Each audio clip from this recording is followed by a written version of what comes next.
I'm Jasmine Moradi, and you are listening to the Power of Audio, Science, and AI.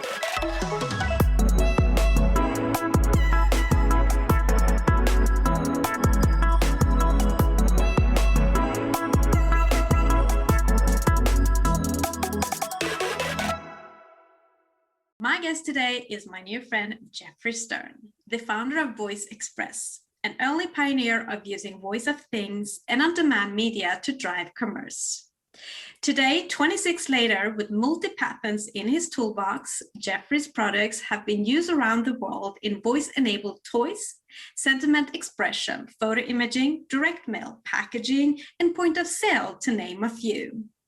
The company is most known for being the exclusive provider of Build-A-Bear Workshop, where they have shipped over 50 million electronic sound devices, enabling consumers to express their emotions and put a smile on the faces of young and old. Geoffrey is currently launching Connect, a smart speaker in print that will enable brands to engage their clients through an interactive voice experience in direct mail, point of sale, and at the magical moment of unboxing. He's also working on launching Voice Gift, the first voice gifting platform that will create a new way to gift and put meaning and emotion back into gift-giving experiences. In this episode, Geoffrey and I are going to discuss the ins and outs of why voice triggers emotions and how brands can use voice experience to build stronger emotional connections with their customers. With that, Geoffrey, I welcome you and thank you so much for joining us. Jasmine, thank you so much for having me. This is very exciting. I don't know if one podcast is enough to cover all of those wonderful things you described. I'm great to hear. So how are you doing? I'm doing great. I've never been busier. This last 9-10 months have just been very creative for me and very, I wouldn't say stressful. They've been the absolute opposite. It's just been an amazing time. I think for all of the areas that I'm in, if anything, they haven't been disrupted. They've been enhanced and accelerated. Yeah, and we're going to get into that. Why? So first, let's begin. Looking back in the mirror, what was it in your motivational drive and the curiosity as a boy that brought you to becoming a tech entrepreneur? Well, I think I always loved tinkering. I always used to love to watch construction and working with my hands. And so after I graduated college and I went into finance and research, I realized very quickly that I didn't want to be evaluating the forest, but I wanted to grow a seedling into a tree. And so I'd like to say I'm a serial entrepreneur, but I'm actually more like a dog with a bone because I've picked one technology, one space, in this case, voice, and I've really stuck with it for many, many years. But what unites it with the little boy in me is this kind of enjoyment of creating stuff, tinkering with it, and most importantly, just loving when you see your product in the hands of a consumer and see how they react with it and use it in novel ways. That's lovely. And then let's go to the story behind then Voice Express. It began when your brother said to you, what would happen if you send a bouquet of flowers along with a cassette? Share with us the whole story. And of course, cassette is not available today like then. You might have to put an asterisk in the podcast and explain what a cassette is. But in any case, this goes back over 20 years, and my brother was a party planner. And, talk about someone who understands people sharing the spirit and the emotions of the moment. And he said, as you say, wouldn't it be cool if you could go into a flower shop and you could record a message and they could record it onto a cassette or tape and they could ship that with the flowers. And I said, okay, so you're probably not going to go into the store. This was just at the beginning of toll-free numbers. 800 Flowers is a company that we have here in the States. I'm sure they have Interflora and Teleflora in Europe. And I said, you'll probably do it over the phone. It was even before the internet. And I said, and they're probably not going to record it onto cassette. It'll go into one of these new chips that are coming out that can store and playback audio. But the kernel of the idea was there. And funnily enough, you mentioned that I'm working now on a voice platform for gifting. 25 years later, I'm still driven by the same concept and vision of, wouldn't it be cool if people could actually express the thought behind a gift rather than leave it as an afterthought? Yeah, no, I absolutely love that. And you've done this for decades, like putting smiles on a million children's faces through your partnership with Build-A-Bear, which is one of your biggest clients. And there you put like these little voice devices inside of a teddy bear. Now we want to know the story behind how it all begins and how it works. So share with us the power of voice in personalized gifts through the lens of few customer stories through the years. And please show us a bear.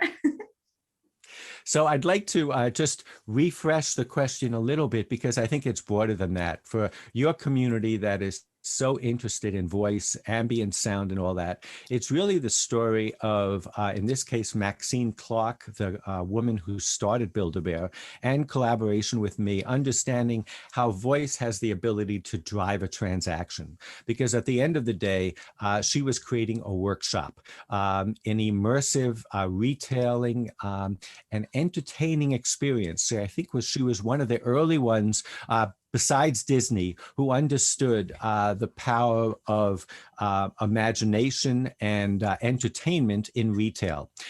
So I had come up with this voice chip, and I was looking for use cases. And I said, okay, wouldn't it be cool? Because I love using all your senses, and I love using tactile. I guess when I'm speaking, I should be holding the teddy bear right now. But in any case, the idea was, okay, let me take my little voice box and put it inside of a plush toy. And then I said, it would be cool if we could have a t-shirt that could have the image on it, so that you would have the visual, you'd have the sense of touch, and you'd have voice. And it was very difficult to find a t-shirt manufacturer for little guys like this. So I found a company in St. Louis, and they said, can we show this voice box to another customer? And that customer was Maxine, and that was the beginning of a wonderful ride that continues to today. And she said to me with trepidation, can I just buy the voice box? Do I have to buy the teddy bear from you as well? And I said, if I never see another teddy bear, I'll be a happy guy. So we knew our place. And what's fascinating to me, getting back to this sense of voice being able to drive a transaction, as if you've ever been to a Build-A-Bear store, it's really like a Dell computer for kids. You build your toy. So the first thing is you pick the skin, and that will decide whether you're getting a bear, a dog, or some action figure. And that's the choose me station. And the next station is the hear me station. So, and it probably was driven by practicality, because you have to take this little device and stick it inside of the bear before you go to the stuff me station. But what it did in real terms is it put the voice early. It animated the product so that very early in the transaction, the second you put that voice inside, whether it's your own recorded voice, whether it's licensed music that you've curated that you love, it becomes yours. And so this ability to, we understand the idea of naming something. Well, you also have the ability to give something a voice. And we all know that voice has always been used as a metaphor for something bigger than just sound. It's the voice of a writer, of a playwright. So that is my story with Build-A-Bear, but it's the kernel of that idea that drives me in many ways. Yeah, and what about stories? And I forgot the bear. Happy Mother's Day, honey. I hope you have a great day today. You're the best, and I love you. So the idea here is, again, a lot of the things that we do are not novel. In fact, they're almost nostalgic. This idea of being able to dedicate a song, to do a shout out, is as old as it gets, and many people don't know what to say. But if you give them a context, such as creating a plush, many people will put a voice inside of the plush and try to talk like a donkey or a bear. And many people will use the context of music, the music that's the soundtrack of their lives, as Sony would say when it had the Walkman, and then add themselves to it. Do you have any concrete like customer examples through the years? Early on, they designed the product so you really couldn't easily change the batteries because it was sewn into the plush. But I would get the cases where the message was just too valuable, and if the batteries died, you had to replace them. So those are my anecdotal stories where you would hear a wedding proposal, where you'd hear the message from a dad who's in the army and stationed abroad. So you really get a sense of how powerful this little capsule can be that can freeze for at the end of time a voice of someone who's far away or no longer with us. With Record Your Voice at Build-A-Bear, you can record a special message in your own words and add a personalized sound chip to your furry friend. I'm so proud of you, honey. We knew you could do it. Hey, Grandma. I love you so much. You're the best grandma ever. It's a boy. Will you go to prom with me? Happy birthday! Hey, honey. I love you so much. I wish I could give you a big hug right now, but I miss you, and I'll be home soon. I mean, I'm getting goosebumps while you're talking. So based on your years of experience then, explain for us, what is it about voice that is so emotional powerful? How come it triggers our emotions? We get so affected by it. I mean, if you think of it, from the time we're a little baby, our first interaction with the world is through sound and through voice. And, you know, I would suggest that most of us, if you play a song that we used to play when we were in our college dorm, you would almost smell the beer on the floor. It's an amazing primal trigger that, not to say that there aren't other triggers in our five senses, but certainly sound is something that is unique in and of itself. I think that's really because it's so early in our interaction with the world, that's the first thing we hear is our mother's voice or whatever. I think that's the power of it. And then, of course, it's the way, in the most sophisticated ways, that we communicate without any mediation. And, you know, ultimately what sets us apart from other species is this ability to communicate and to interact at that level. And it's through voice, first and foremost. I mean, if it's been so powerful since the birth of the human voice, how come brands are now more integrating it and giving attention to it than before? Yeah, I mean, I think it comes back to, and I know there's a very healthy discussion in our voice community about what is a voice assistant. And I come down on the side that it's really a user interface as much as anything else. And therefore, just like you have to learn how to use a mouse and a keyboard, you have to learn to use voice when you talk to your smart speaker. But as an interface, think of it, you really, I mean, the only thing that will supplant voice is reading our thoughts. So where I can telepathically control what's being written on my screen. But using voice without touch is something that is magical, because we're communicating with devices, if you will, in the same way, in the identical way that we communicate with other human beings. And you can't say that about a keyboard or a mouse or even a touch screen. So I think it's where technology is catching up to the kind of organic mode of interaction that all of us feel very comfortable with. And that's why, especially in my space, while you focus on the major parts of the market, you can't ignore the young and the old, where slowly but surely, either the young, it's too early to interact with the written word or other interactions, but voice works. And as you get elderly, the idea that maybe you don't want some sort of additional device like a smartphone or a computer. You need something that's more unmediated and direct, and that's voice. Yeah, and voice is a great marketing tool then. And emotional marketing is a proven technique that encourage people to notice, remember, share, and buy. And our common friend, Kevin Perlmutter, the founder of Limbic Brand Evolution, says that by appealing to deeply held feelings in marketing, creating limbic sparks, as he calls it, will increase desire, loyalty, and engagement with the brand. So now walk us through your current product, Connect, through the lens of emotional marketing. Sure.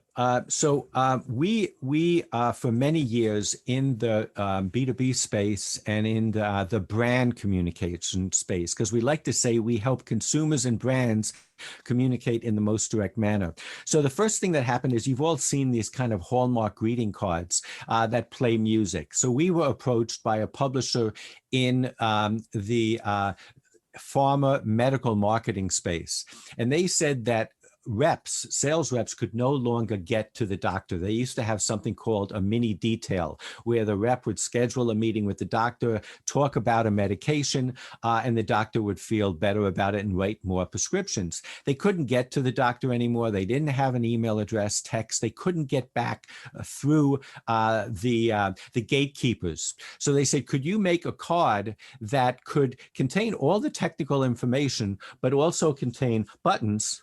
Symphony One offers a range of that would play on demand different talking head type audio.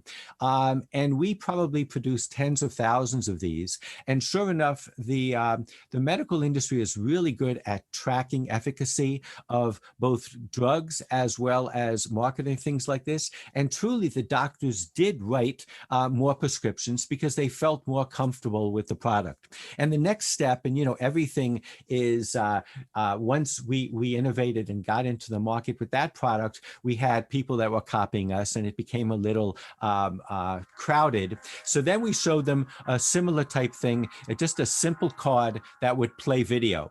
This went out in the market. And again, they didn't say to us, how much did it cost? They said to us, can you make the screen bigger? What they were getting at was creating impact. And ultimately, that's what you want when you do direct mail. Again, the market followed us. And right now, if you Google a video brochure, you'll see many stuff like that. So I felt that we had to take it to the next level. And what we came up with, and this is a sample of literally a smart speaker in a card. And I'll interact with it in a second. But the idea is if you get one of these cards, you're not going to pair it with Wi-Fi or Bluetooth. It has to work out of the box. In the old days, marketers used to send a VHS tape, then they sent a DVD, then they sent a memory stick, and then now recently they send you a link to a video. And you would think that they're asking you to lift 1,000 pounds because that simple little last step of sticking in the memory stick or clicking on the QR code could be miles long. So everything that we do is self-playing, immediate. You don't have to really do anything. So this card, it opens up and it starts playing. And then very quickly, and you'll notice we used real voice talent because what we're trying to do is show best practices. I'll let it talk for a while, then I'll interact. Sounds pretty cool, doesn't it? Connect is revolutionizing direct mail, point of purchase, and after-sale engagement. Want to hear how? You can say direct mail, point of purchase, or after-sale engagement. After-sale engagement. You want to learn how Connect after-sale collateral can start a long-term conversation. I'm happy to So the cool thing is, obviously, this, unlike a smart speaker, will not find your grocery list. It won't do. It's an application-specific thing. But the flow that we design basically takes the frequently asked questions of the prospect or the user base, translates that into a dialogue flow. And the cool thing is, at the end, it says, "Do you want to connect?" And based on your path, based on the choices that you've made, it will say, send an SMS to the number on the back of the card and say, point of purchase, say clinical studies. So you don't have that annoying thing where you go through a whole interaction and you have to begin again when you start talking to the help desk or to the service bureau.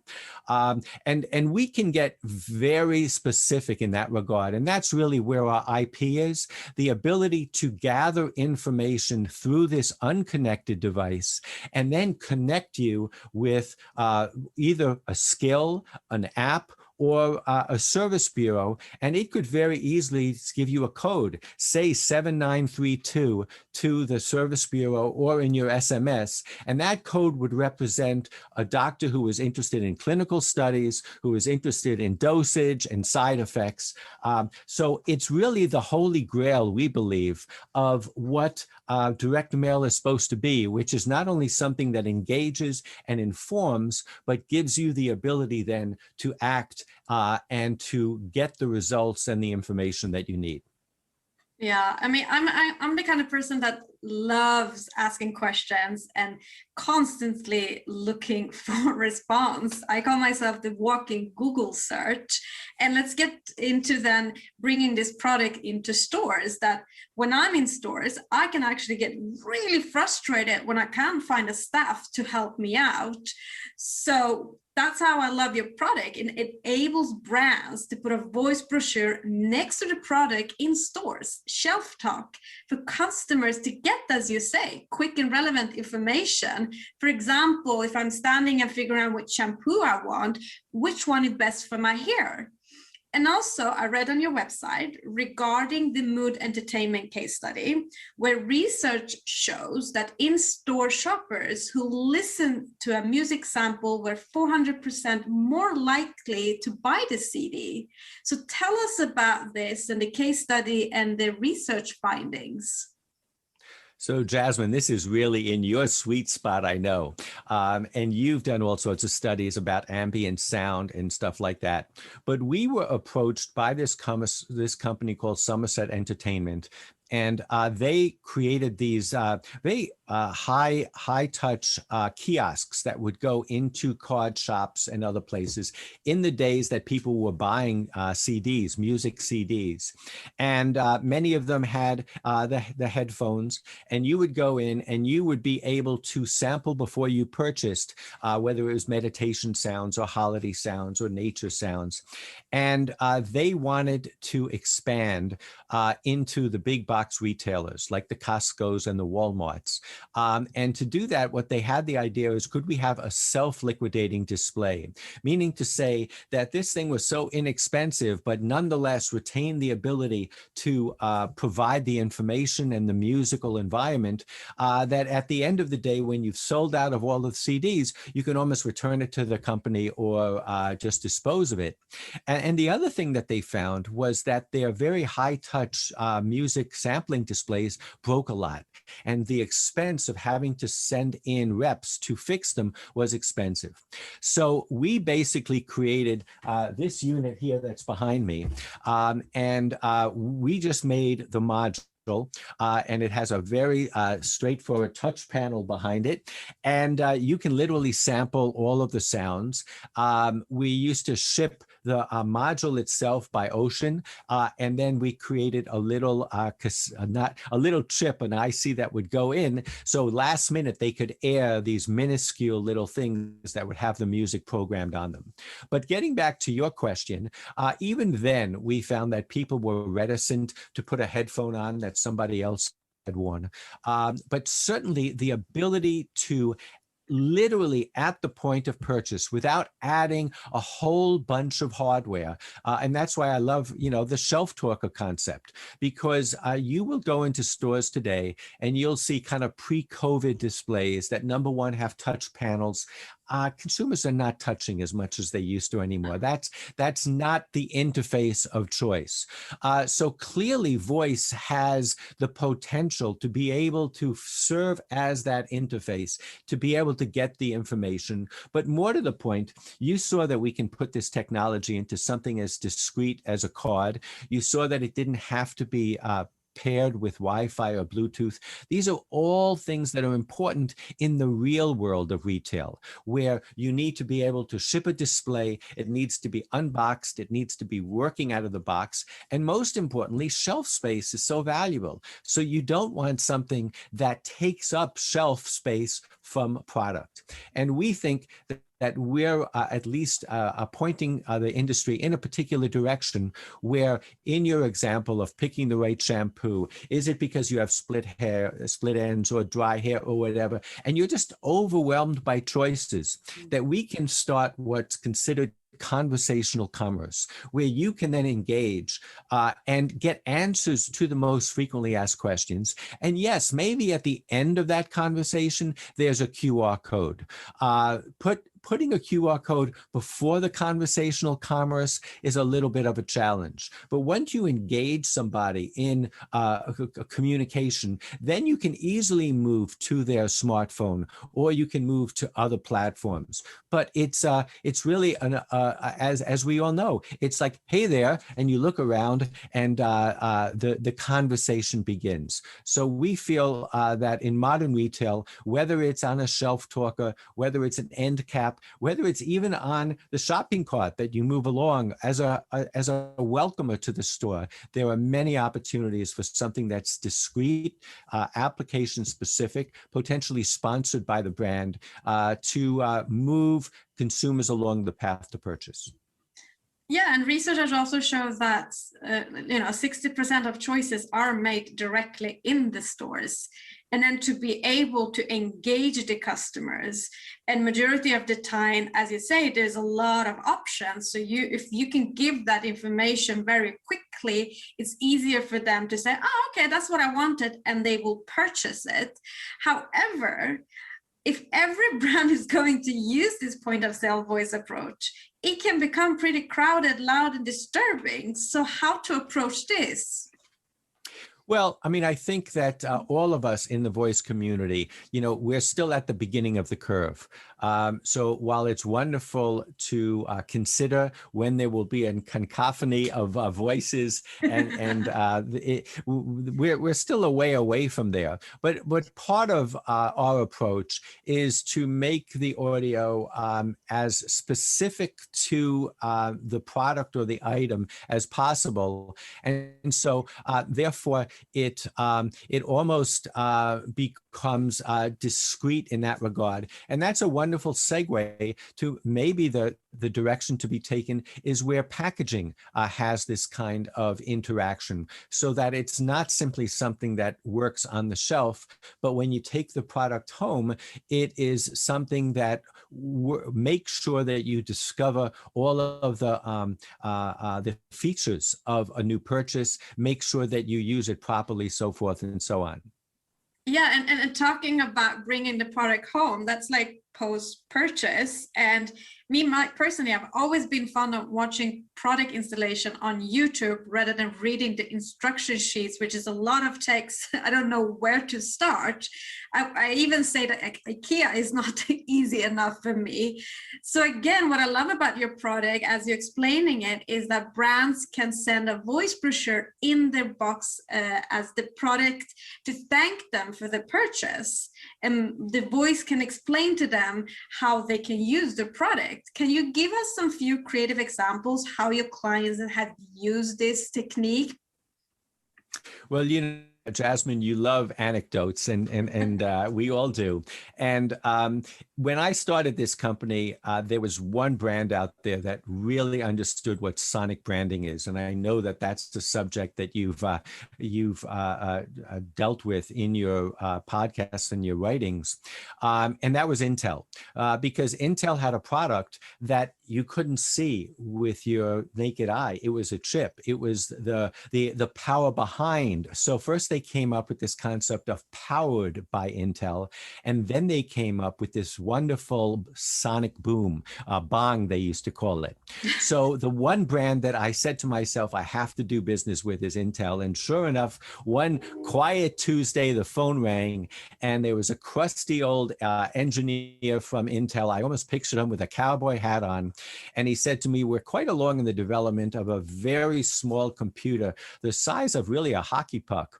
And it's for kiosks and gamers and stuff like that. And he said, they made us strip everything out of it. And I said to them, are you telling me we can't even have the sound of the sonic gong? And they said, well, maybe you can build that into the packaging. So here's the box that we designed for them. And when you open it, and that's the approach that we got in the unboxing community. And I don't know whether we have license to show it, but if you Google unboxing of the Nuke, the new unit of computing, you will see these very professional guys who do the unboxing, and they're used to talking about how many megabytes and hard drives, and to the T, and in every language. When they open it up, their eyes widen and they go, wow, this is really cool. And so it's not an example in terms of conveying information, but certainly you could extrapolate that a similar experience could happen where that sonic sound was then followed up by the types of frequently asked questions. But what it does represent is the ability, when you have a brand and you have a purchase, to begin that experience with delight and to know that the brand cares about how you interact with that product. And I think as important as anything that a brand can say is the fact that they want to not only speak, and give their brand a voice, but they want to listen to, and they want to give the consumer and their user a voice as well. And so that, I think, is, you got me on hello type of thing. That's that kind of joyful, delightful first impression that you want to have when you do after sale engagement. Yeah, I mean, brands talk about what's your voice of brand, your brand's voice, right? And then one thing is the copy, the text. But again, it's also the voice that comes out in a voice device like this. For example, when you're walking into a store, I love Nespresso, where, the staff are very welcoming, and the way they treat you. If they can capture that into the voice device, then you get the entire brand experience with the product. But now I want to know then, when you're developing a technology piece for a client, how do you start the process to make sure that whatever you're going to design is going to be something that's going to be useful and valued and on brand? So what I like to do, especially in designing something for our newest technology, the Connect, where people and brands can be overwhelmed with designing voice flow. And again, that's something that your community is well aware of. And I say to them, look, you've probably been involved with projects where you've designed brochures in print, and you have to work on the copy. And you might even have been involved with creating a video, and you dealt with videographers. And in the normal course of events, some of us never create our own videos, and some of us never create our own brochures, but we all speak, we all communicate. So sit back and just lower the bar and say, you want to have a conversation with your client, with your prospect. What typically are the three most important things that your clients and your prospects ask? And what are the three most important things that you want to convey to that client? And I think, and I'd love to hear from your conversational designers who listen to your podcast, but I think ultimately that's how you begin a conversation, and it goes, it translates very nicely into the card. So, for instance, you know, the auto industry is being taken by storm by voice interaction, because the car is a perfect place for being able to interact in a hands-free type of manner, and it's a closed environment and you have time on your hands. But we're talking to the car companies because how do you get prospects, people who are coming out of their lease or thinking of buying a new car, to discover that magic? And so what is the conversation that you create to do that? What is the conversation that you create with a new car purchaser? So you get home, those of us who live in a home, we want to figure out, how do you open up the garage door? How do you pair the car with the garage door? How do you set the seats so that it remembers your posture and your wife's posture? So there's that whole host of things that, again, are buried in the manual, but with a little bit of voice help can tell you. What are the adventure and the green programs that your car brand makes available to you? What about warranty and stuff like that? So it becomes, you almost can start with a call like this, take a few notes, and after half an hour, you can go ahead and put down the flow of what should be inside of the card. And in the process, you really learn a lot about the brand. And I think the brand learns a little bit about their own brand in terms of what are the key elements that they want to convey and that their customers want to learn about. Yeah. And as you know, I love anecdotes, as you say, and you've been in the voice industry, as I mentioned in the beginning, for like 26 plus years. So you've been able to see the difference between how it was before and now during the COVID-19.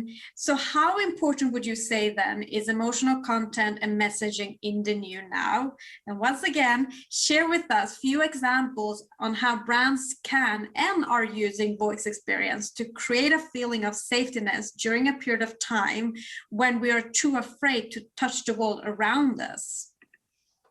So as a result of COVID, we had been playing with having our product on Amazon Marketplace just to see what all the talk was about, so to speak.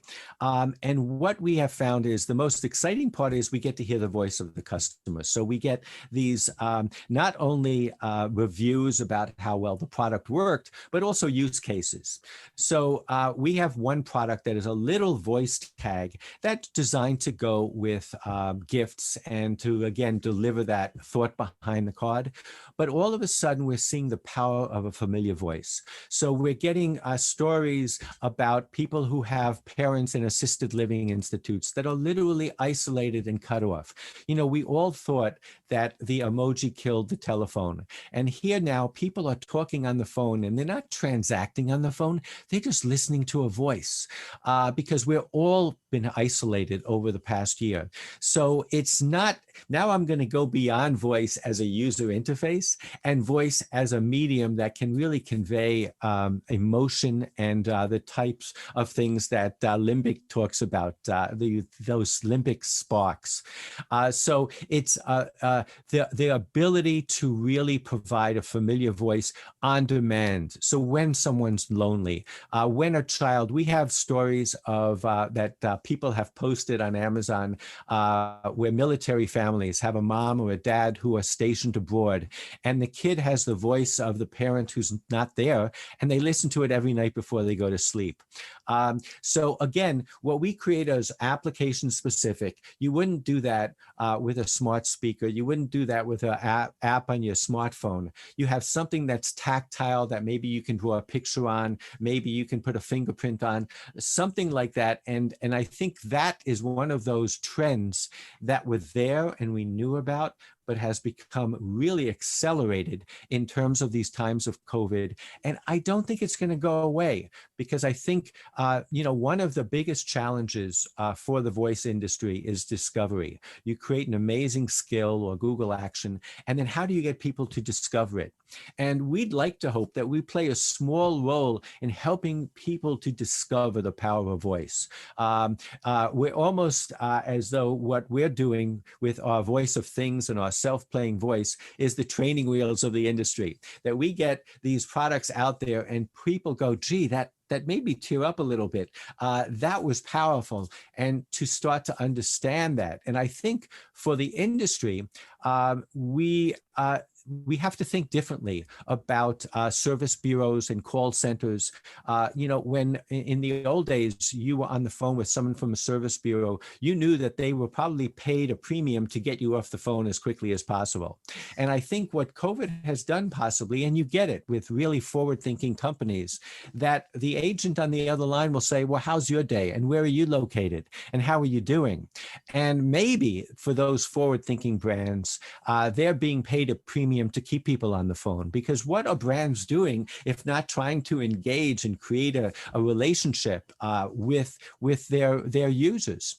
And so I think that's really the biggest takeaway that maybe we all should do from these days of COVID, is how to, beyond voice even, but how to brands and human beings connect in a more meaningful way. And again, science in this case and technology is helping us do something that ultimately is very human. And one of the things I try very hard to in my industry is, if I'm successful, you don't know you really engage with technology. You forget about the technology, the underlying technology, and you're able to just engage on a very primal level with a product or a brand. What do you think about using it for like menus, or instead of the touch screens? Can it replace that? I think, voice has to be used in an appropriate manner. It's not the voice only. It's not going to be the only way that we interact. Those platforms and brands that really get it enable you to interact both with a keyboard, a mouse, and with voice. Some things are better done in a linear fashion. I mean, the best example that I love to give, and you say that you love to Google things, is if you're Googling something and you have a screen in front of you and it comes up with 3 answers to your question, that's an abysmal failure for your search engine. If, on the other hand, your voice, you're getting a voice Google in a sense, you're searching for something in Google and it gives you 500 answers, that's an abysmal failure of the search engine. So really the type of medium that we use will determine the appropriate reaction. And depending on whether I want 500 answers or 3 answers will determine what the most appropriate interface is, whether it is my keyboard or swiping a screen or using my voice. What I love about you saying is not voice first or voice only, rather it's voice also. Another example is that I found online, Alexa, reheat 1 cup of coffee. And voice assistance technology is booming, and Amazon Alexa and Google Home has forever changed user expectations because of the way it engages us at home. Again, what have you seen brands developing so far, and what are your predictions for what will come? I think, again, as a good segue from what we were talking about, which is using voice in the appropriate manner, those studies that I've seen in terms of how people are using smart speakers is the stuff that they do that then becomes a ritual. So if they wake up in the morning and they say, what's the weather? And they're able to get an answer while they're brushing their teeth or doing something else. If they use a timer and it works, they will then habitually do that and continue to do it. And so I think with the microwave example, We all know what we want the microwave to do. We want it to understand that we have a single slice of pizza and we want it to heat it up. And there's a situation where the very complex controls that we have on the microwave are similar to the complex controls that we used to have in our DVR machine. And of course, your DVR machine and mine were doing the same thing. They were blinking 12 over and over again because we never knew how to set even the time. So the idea is, in terms of discovery, and discovery is critical. Let somebody discover something simple that works and that they will therefore do repetitively, and you have established yourself. And then you can build on that. And so I think that's really what the voice industry, I've seen that the number of apps being written in the Alexa community and Google has gone way down, because in the first year or two, everybody was writing a new app, a new skill and all that. And then a lot of them were not getting discovered because they didn't integrate into the needs of a typical person. So I think it's finding something very simple that potentially you can build on, that will be discovered once, and you have to get them on that first time.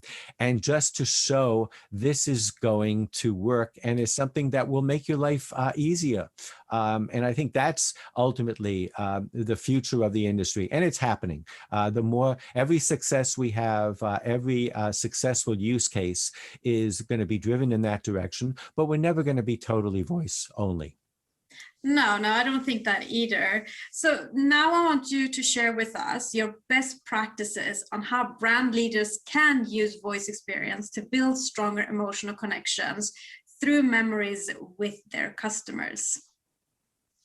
Well, I think the first thing is to keep it simple in terms of the interface, but I think also in terms of the messaging for the brand itself. And we all know those messages. Sometimes they're so good that we almost don't recognize them.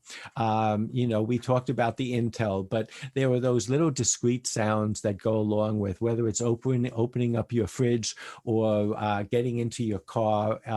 And they need to realize that voice and sound is a powerful tool. It has to be used and not misused. And it has to be used at a very, I would say, primal, straightforward, simple way that adds delight. And that's the key, because whether we remember a commercial or an experience with a service organization, what do we remember? It's that little moment, and then everything builds from there.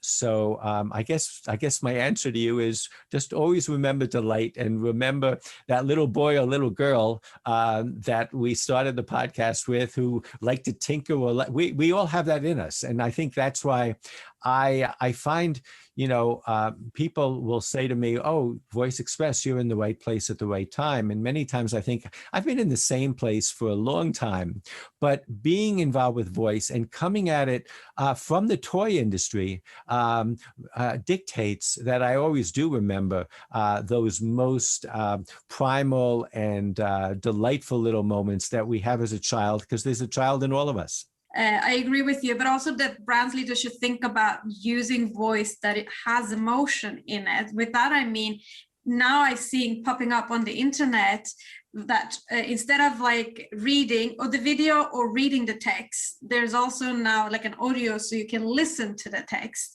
but it sounds too robotic. It has no emotions when it's reading it, so it becomes very static. And I think it's very important for brands then to really work with the right voice that really is the brand voice, and not just, again, like music, choose whatever, it should just have a voice. The only thing that I would add, and this is something fairly new that has been introduced by Clubhouse, where here we've been talking on Zoom for 9 months.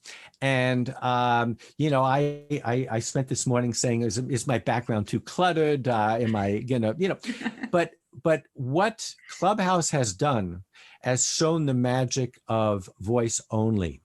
And, again, they haven't reinvented the wheel. There was a time where families would sit around the radio and think of all the imagination that you can have when you hear that same story as opposed to watch it on TV. It really does enable us to contribute and be involved and interact with the story in a really novel way. And I think I'm seeing that now with, we've just launched a new card that we think is going to be really cool for podcasters and anybody creating user-generated content. It looks like an old DVD, but in fact, it plays 4 hours of audio. And again, it's very similar to the video card I showed you at the beginning, but there's no video. You don't have the expense of video, but more importantly, it's voice only in the sense that it lets you have that imagination. So I think that we are really in a moment of rediscovery of that very simple interaction with voice only. And I love the fact that so many people who are visually impaired, there's a whole new etiquette on Clubhouse where when you finish speaking, you say, I'm finished now, because there are people that are listening that aren't seeing anything and can't even see when your little icon goes off and you finish speaking. So I think voice is definitely in a renaissance. And by that, I mean, it's been here forever. But our appreciation for it, whether using the phone, whether hearing a recognized and comforting voice, whether engaging in a dialogue with people that are all over the world, it's truly an exciting moment in the voice space. Yeah, I can't wait to see what's coming out. So finally, what is it about working in the voice industry that you love the most, that makes you wake up every morning? You mean what else about the voice industry? I think it's pretty clear I'm very passionate about it in general. But I do believe, especially for me, who's been doing this so long, I just love this camaraderie and this growing group of aficionados such as yourself, such as your listeners, people that are coming into tech for the first time that have a background in journalism or in storytelling or whatever. Again, we've gotten to the point, I think, with voice as even as a programming language, that it's open to everybody. And that's exciting because you never know who's going to be contacting me when I wake up in the morning and get to the office that has an idea that they can actually make happen because it's using just the sound of a voice. So I think it's the youth, it's the pioneering nature, it's the camaraderie, and it's the ability, because we're using voice as a programming tool, to open this up to really to everybody, every language, every age, and that makes it very exciting. Thank you very much, Geoffrey, for sharing your story with us and for joining my podcast. I so much appreciate that. Jasmine, it was great. Well, that's all for today's episode of The Power of Audio, Science and AI. I'm Jasmine Marathi, your host, and thank you very much for listening. Don't forget to subscribe and support by sharing this content on your social media. This episode is supported by Stockholm Music City.